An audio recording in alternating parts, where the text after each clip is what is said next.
What is going on, everybody? Welcome to another New York Giants video, and happy St. Patrick's Day, folks. In this video, I'm going to talk about a new addition to this football team, Giants signing tight end Ricky SealsJones, a tight end who's been a journeyman so far throughout his early years in the NFL. But before I dive into him and what he brings to the football team, I want to remind you all that you can follow us on Instagram, Twitter, and YouTube at our YouTube channel at Big Blue Avenue for all of our up-to-date content via free agency, NFL draft prospects, off-season moves, etc.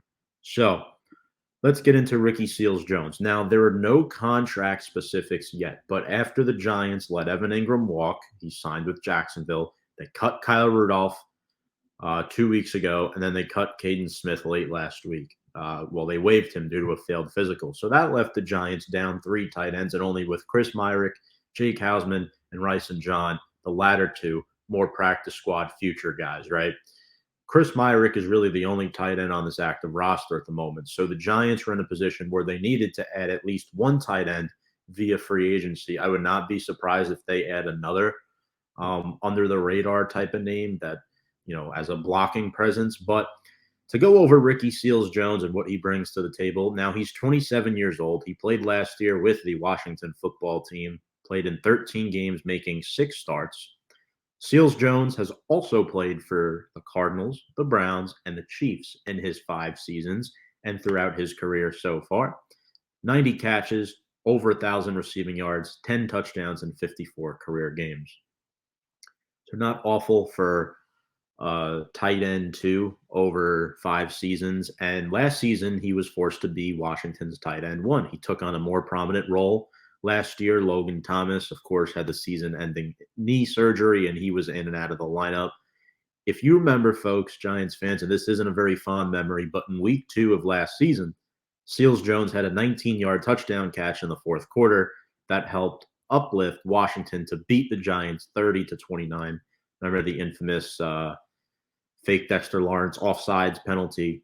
That was definitely not a good moment for Giants fans. But Ricky Seals-Jones, again, the Giants can't cover any tight ends, so it'll be interesting to see what the Giants do at that position. But back to Seals-Jones, ran into a cameraman last January in a game against the Eagles and left with a neck injury. He does have an injury history, which is something I'll be honest, I do not like about him. He's missed several games earlier in that season as well. So even though he took over for Thomas, he did have to miss a few games. Reportedly, Washington offered him a contract, and he turned that down to sign with the Giants. So Seals-Jones wanted to be here. One reason why I think he wanted to be here was he played for the Chiefs back in 2020, the year they won the Super Bowl.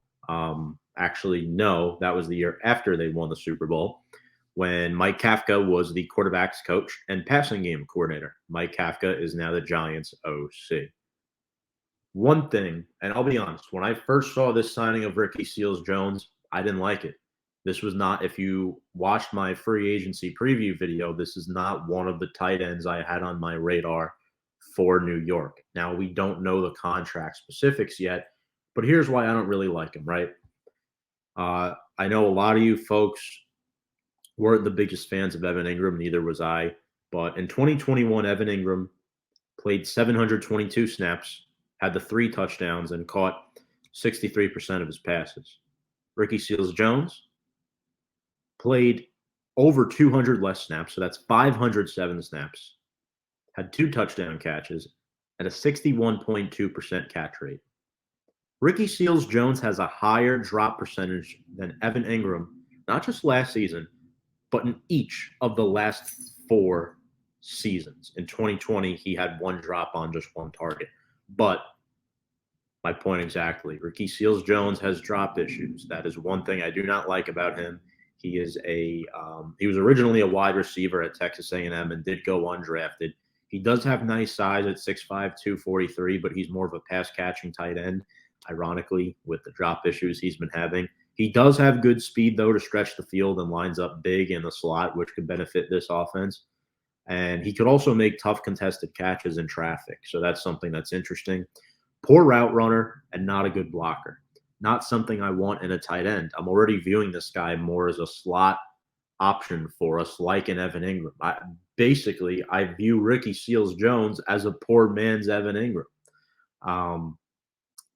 And he did play with the Browns in 2019, where he did score 4 touchdowns. That was his best season in Cleveland, but I'm not so sure the Giants are done at the tight end position yet in free agency.